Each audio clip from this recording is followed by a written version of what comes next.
Hello my dear students, my name is Divya Walia. I welcome you all in today's session. So today we are going to discuss chapter 17 from class 11th and the name of the chapter is breathing and exchange of gases. So बच्चे पहले मैं आपको part 1 इसका already करवा चुकी हूँ, right? सो अब है ये पार्ट नंबर 2 एंड इस पार्ट में हम पढ़ेंगे मैकेनिज्म ऑफ ब्रीदिंग। जो ब्रीदिंग का मैकेनिज्म है वो कैसे होता है, ठीक है? सबसे पहले एक्चुअली ब्रीदिंग का मैकेनिज्म किस पर डिपेंड करता है? ये है अल्टरनेट कॉन्ट्रैक्शन एंड रिलैक्सेशन। क्या है इसमें? कॉन्ट्रैक्शन और रिलैक्सेशन क्या हो रही है? अल्टरनेट मेथड है ये उसका। सो इसमें मेनली दो तरह की मसल्स होती हैं, ठीक है? एक होती है हमारे डायफ्राम मसल, ठीक है, एंड दूसरी होती है आपकी इंटरकोस्टल मसल। कौन कौन सी? Diaphragm muscle and intercostal muscle. So बच्चे जो आपके रिब्स में क्या होता है, एक होती है एक्सटर्नल। अभी जो इंटरकोस्टल मसल्स हैं बच्चे ये दो तरह की होती हैं आगे। कौन कौन सी? एक एक्सटर्नल इंटरकोस्टल मसल और दूसरी कौन सी होगी? Internal intercostal muscles. सो आगे हम step by step in muscles के बारे में पढ़ेंगे कि ये कैसे कैसे वर्क करती हैं। सो बच्चे सबसे पहले मैं डायाफ्राम मसल की बात करूंगी।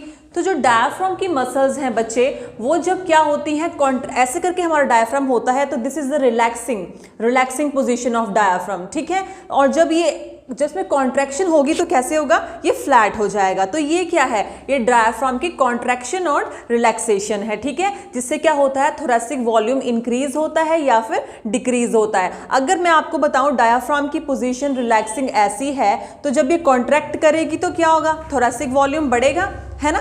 तो ये डायफ्राम मसल्स की कॉन्ट्रैक्शन और रिलैक्सेशन कुछ इस तरह से होती है। वहीं मैं बात करूं एक्सटर्नल इंटरकोस्टल मसल की बच्चे, तो जो एक्सटर्नल इंटरकोस्टल मसल्स हैं बच्चे उसकी क्या होती है? जब वो कॉन्ट्रैक्ट करती हैं तो वो थोरैसिक वॉल्यूम को ऊपर की तरफ को बढ़ाती हैं। क्या करती हैं? ऊपर की तरफ को बढ़ाती हैं, ठीक है? तो क्या होगा? ये इस तरह से वर्क करती हैं हमारी डायफ्राम की मसल्स और एक्सटर्नल इंटरकोस्टल मसल। आगे इंटरनल इंटरकोस्टल मसल है वो मैं आपको अलग से बताऊंगी। तो स्टेप बाय स्टेप मैं आपको बताऊंगी कि कौन सी मसल में कॉन्ट्रैक्शन में क्या होता है और रिलैक्सेशन के टाइम में क्या होता है। तो बच्चे अब मैं मैकेनिज्म आपको स्टेप बाय स्टेप बताऊंगी कि इंस्पायरेशन में क्या होता है, एक्सपायरेशन में क्या होता है। तो इंस्पायरेशन है ना, एयर को अंदर लेना। तो इंस्पायरेशन क्या होती है? आपकी एक्टिव प्रोसेस होती है। क्या होती है? आपकी एक्टिव प्रोसेस होती है। सो बच्चे इसमें क्या होता है? मेनली डायफ्राम हो गए और जो आपकी एक्सटर्नल इंटरकोस्टल मसल्स हो गई उनका क्या होता है? सारा का सारा काम होता है, ठीक है? सो सबसे पहले जब हमारा डायफ्राम मसल्स क्या करेंगी? कॉन्ट्रैक्ट करेंगी। क्या करेंगी? अब डायफ्राम हमारा ऐसे रिलैक्सिंग पोजीशन में है, अब जब वो कॉन्ट्रैक्ट करेगी तो वो ऐसे फ्लैट हो जाएगा डायफ्राम, ठीक है? तो उसमें क्या होता है? हमारा वॉल्यूम जो इंक्रीज हुआ वो एंटीरियर पोस्टीरियर ऐसे करके वॉल्यूम ऐसे था, ऐसे क्या हुआ? इतना वॉल्यूम इंक्रीज हो रहा है आपका, तो वॉल्यूम क्या होगा? एंटीरियर पोस्टीरियर एक्सिस पे क्या होगा? वॉल्यूम हमारा इंक्रीज होगा। वहीं मैं कॉन्ट्रैक्शन करूं एक्सटर्नल इंटरकोस्टल मसल्स की बच्चे, जब वो कॉन्ट्रैक्ट करेंगे तो तब भी वॉल्यूम इंक्रीज होगा, पर तब वॉल्यूम इंक्रीज होगा डोर्सो वेंट्रल एक्सिस पे। अब जैसे कि हमारा इस तरह से एक्सटर्नल इंटरकोस्टल मसल्स हैं तो वो ऊपर को करेंगी, ऊपर को इंक्रीज होंगी, और डायफ्राम मसल्स नीचे को इंक्रीज होंगी, ठीक है? तो इन दोनों के कॉन्ट्रैक्शन से बच्चे क्या होगा?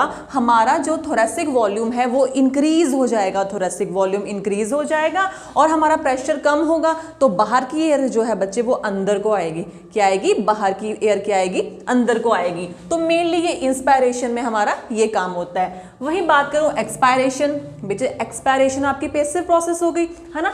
तो इसमें भी डायफ्राम मसल और एक्सटर्नल इंटरकोस्टल मसल्स होती हैं, पर अब क्या होंगी? वो रिलैक्स हो जाएंगी, मतलब डायफ्राम फिर इस पोजीशन पे आ जाएगा, राइट? और जो एक्सटर्नल इंटरकोस्टल मसल्स हैं वो आपकी पहले ऐसे थी, अब ऐसे हो जाएंगी। अब उसकी वजह से क्या होगा? थोरैसिक वॉल्यूम डिक्रीज हो जाएगा। क्या हो जाएगा? थोरैसिक वॉल्यूम डिक्रीज हो जाएगा, और जब वो डिक्रीज हो जाएगा तो अंदर प्रेशर ज़्यादा होगा। प्रेशर ज़्यादा होगा तो अब क्या होगा? अंदर की एयर क्या करेगी? बाहर जाएगी। सो आई होप आपको समझ में आ रहा होगा। अच्छा, एक आती है हमारी फोर्सफुल एक्सपायरेशन, मतलब जैसे वो आपका रामदेव करवाता है ना, ठीक है? ऐसे जो आप करते हो तो फोर्सफुली एक्सपायरेशन कर रहे हो, अपनी एयर को बाहर निकाल रहे हो, राइट? तो इसमें क्या होता है बच्चे, इंटरनल, अब की बार एक्सटर्नल इंटरकोस्टल मसल्स का कोई रोल नहीं होगा बच्चे। अब क्या होंगी, इंटरनल इंटरकोस्टल मसल्स होंगी, और क्या होंगी साथ में, एब्डोमिनल मसल्स होंगी, डायफ्राम मसल्स का भी अब कोई काम नहीं है। तो इंटरनल इंटरकोस्टल मसल्स आ गई बच्चे आपकी, और एब्डोमिनल मसल्स आ गई। तो इनकी वजह से क्या होगा बच्चे, जो थोरैसिक वॉल्यूम है वो और भी ज़्यादा कम हो जाएगा, थोरैसिक वॉल्यूम बहुत ज़्यादा डिक्रीज हो जाएगा, ठीक है, जिसकी वजह से प्रेशर बहुत ज़्यादा बनेगा, और क्या होगा, फोर्सफुल एक्सपायरेशन होगी, अंदर की एयर क्या जाएगी, बाहर को जाएगी, फोर्सफुल एक्सपायरेशन होगी। तो बच्चे ये मेनली मैकेनिज्म था ब्रीदिंग का, कि जिसमें मैंने आपको बताया कि डायफ्राम और इंटरकोस्टल मसल्स किस तरह से कॉन्ट्रैक्ट करती हैं, रिलैक्स करती हैं, और वहीं जब फोर्सफुल एक्सपायरेशन होगी तब intercostal muscles plus abdominal muscles का काम करेंगी, राइट। सो बच्चे अब मैं आपको बताऊंगी कि लंग वॉल्यूम कितना होता है और लंग की कैपेसिटी कितनी है, ठीक है। अब यहाँ पे आपको ये ग्राफ भी दिख रहा होगा, ठीक है। सो इस ग्राफ के अकॉर्डिंग अगर मैं आपको समझाना चाहूँ तो सबसे पहले मैं बात करूँगी ये वाले ग्राफ की, इस इन लाइंस की, ठीक है। तो मतलब नॉर्मल ब्रीदिंग, आप ब्रीथ कर रहे हो, ब्रीथ मतलब एयर को ले रहे हो, एयर को छोड़ रहे हो, एयर को ले रहे हो, छोड़ रहे हो, एयर को ले रहे हो, छोड़ रहे हो, ले रहे हो, छोड़ रहे हो, तो ये क्या है, नॉर्मल ब्रीदिंग है। मतलब क्या है, उसको हम नॉर्मल ब्रीदिंग को क्या बोलते हैं, टाइडल वॉल्यूम बोलते हैं। जब क्या करते हैं, हम सांस नॉर्मली लेते हैं तो उसको क्या बोलते हैं, टाइडल वॉल्यूम बोलते हैं। और ये कितना होता है बच्चे, ये कितना होता है टाइडल वॉल्यूम आपका, ये होता है 500 ml। कितना होता है, 500 ml। तो ये क्या है, आपकी नॉर्मल ब्रीदिंग है। क्या है, आपकी नॉर्मल ब्रीदिंग है। सो बच्चे उसके बाद आता है इंस्पायरेटरी रिजर्व वॉल्यूम। तो इंस्पायरेटरी रिजर्व वॉल्यूम क्या होता है, पहले आपने नॉर्मल ब्रीदिंग ली, नॉर्मल एयर छोड़ी, ली छोड़ी, उसके बाद मैंने आपको बोलना कि मैक्सिमम कितनी आप एयर को कर सकते हो, इंस्पायर कर सकते हो, तो उसी को बोलते हैं इंस्पायरेटरी रिजर्व वॉल्यूम। कि नॉर्मल टाइडल वॉल्यूम के बाद, नॉर्मल ब्रीदिंग लेने के बाद, है ना, छोड़ने के बाद आप नॉर्मल कितना कर सकते हो, इंस्पायर कर सकते हो, तो उसी को आप बोलते हो इंस्पायरेटरी रिजर्व वॉल्यूम। तो ये कितना रहता है आपका, 2500 to 300 ml क्या है, इसका वॉल्यूम है। इतना आपको पता लग गया। अब आएगा एक्सपायरेटरी रिजर्व वॉल्यूम बच्चे। अब ये क्या होता है, आपने नॉर्मल ब्रीदिंग किया मतलब टाइडल वॉल्यूम, उसके बाद मैंने आपको बोला कितनी आप मैक्सिमम जो है इंस्पायर कर सकते हो, उसके बाद करने के बाद उतने को करके फिर आपने नॉर्मल के बाद कितनी उसको छोड़ सकते हो, that is expiratory reserve volume. मतलब नॉर्मल टाइडल वॉल्यूम के बाद कितना आप कर सकते हो, एक्सहेल कर सकते हो, दैट एक्सपायरेटरी रिजर्व वॉल्यूम, ठीक है। उसका वॉल्यूम कितना रहता है बच्चे, 1000 to 1100 ml उसका वॉल्यूम रहता है, राइट। अगली बात करेंगे रेजिडुअल वॉल्यूम। बच्चे रेजिडुअल वॉल्यूम क्या होता है, मैक्सिमम एयर इंस्पायर करने के बाद और एक्सपायर करने के बाद, इंस्पायर करने के बाद, एक्सपायर करने के बाद क्या होता है बच्चे, जो वॉल्यूम ऑफ एयर हमारे लंग्स में रहता है, मतलब बर्थ से लेके जब तक डेथ तक, ये वॉल्यूम जो है रेजिड्यूल हमारे लंग्स में क्या रहता है, प्रेजेंट रहता है, ऑलवेज प्रेजेंट। कब निकलेगा, डेथ के टाइम, ठीक है। अदरवाइज ये जो आपका बर्थ से लेकर डेथ तक ये प्रेजेंट रहता है, उसी को बोलते हैं रेजिडुअल वॉल्यूम। और ये रेजिडुअल वॉल्यूम होता कितना है बच्चे, 1100 to 1200 ml ये पाया जाता है। सो बच्चे ये सारे मैंने आपको क्या बताए हैं, वॉल्यूम बताए हैं। क्या बताए हैं, लंग के वॉल्यूम बताए हैं, जिसमें आपको टाइडल नॉर्मल ब्रीदिंग, मैक्सिमम कितना इंस्पायर कर सकते हो, मैक्सिमम कितना एक्सेल कर सकते हो, और साथ में रेजिडुअल वॉल्यूम जो कि क्या करता है, रहता है हमारी बॉडी में, ठीक है, जब डेथ तक रहता है, राइट। सो बच्चे आगे इसके बाद क्या होगा, वॉल्यूम्स के बाद मैं बात करूंगी आपकी लंग कैपेसिटीज की। एक बार आपको वॉल्यूम याद हो गए तो कैपेसिटीज को याद करना तो और भी ज़्यादा इजी है।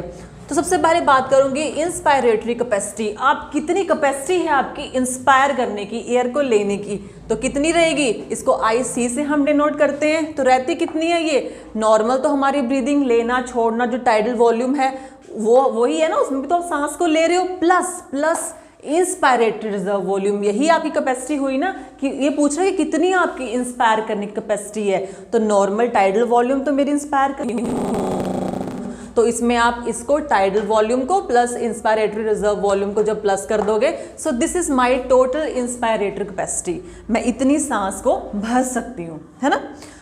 सो अगली बात करेंगे एक्सपायरेटरी कैपेसिटी की, जिसको हम डिनोट करते हैं EC से। अब कितनी मैं एयर को छोड़ सकती हूँ, एक्सहेल कर सकती हूँ, तो टाइडल वॉल्यूम तो रहता ही है। इसमें हम सांस ले रहे हैं, छोड़ रहे हैं, ले रहे हैं, छोड़ रहे हैं। ग्राफिकल रिप्रेजेंटेशन मैंने आपको बताई है। मैक्सिमम मैं कितनी छोड़ सकती हूँ वो इसमें आ जाएगा, तो टीवी प्लस ERV, ठीक है। तो इसको आप प्लस करेंगे, 1600 ml आपका आ जाएगा, ठीक है। रटने की कोई बात नहीं है, बस आपको ये चीज़ें याद होनी चाहिए, समझ के याद करनी है, ठीक है, इस ग्राफ के अकॉर्डिंग। अगली आती है वाइटल कैपेसिटी। तो बच्चे वाइटल कैपेसिटी में आपने इन तीनों को प्लस कर देना है, इतनी कैपेसिटी है, ठीक है। Vital capacity TV plus IRV plus ERV, ठीक है, ये आ जाएगी आपकी तीनों को मिला के वाइटल कैपेसिटी। आगे फंक्शनल रेजिडुअल कैपेसिटी बच्चे, तो जितनी मैं मैक्सिमम एक्सपायरेटरी वॉल्यूम जितना मैं एक्सहेल कर सकती हूँ प्लस रिजर्व वॉल्यूम जो कि आपका डेथ तक रहता है, बर्थ से डेथ तक रहता है, अमाउंट ऑफ लंग जो रहता है, तो इनको प्लस करेंगे तो फंक्शनल रेजिडुअल कैपेसिटी क्या होगी आपकी आ जाएगी। लास्ट बच्चे बात करो टोटल लंग कैपेसिटी, तो टोटल लंग कैपेसिटी में हम पूरे को प्लस कर सकते हैं, पर अगर आपने वाइटल कैपेसिटी जिसमें ये तीनों थे प्लस रेजिडुअल कैपेसिटी भी ले ली तो उतनी क्या आ जाएगी टोटल लंग कैपेसिटी, मतलब लंग की कैपेसिटी इतनी है, ठीक है। तो ये सारे आपको वॉल्यूम्स और कैपेसिटीज को याद रखना है। आगे आती है पल्मोनरी वेंटिलेशन। अब पल्मोनरी वेंटिलेशन क्या होती है बच्चे? वाइटल कैपेसिटी तो होती है हमारी 500 ml जो हम नॉर्मल इंस्पायर एक्सपायर कर रहे हैं, है ना, तो वो तो आपकी आ गई 500 ml, यहाँ से मैंने ले ली।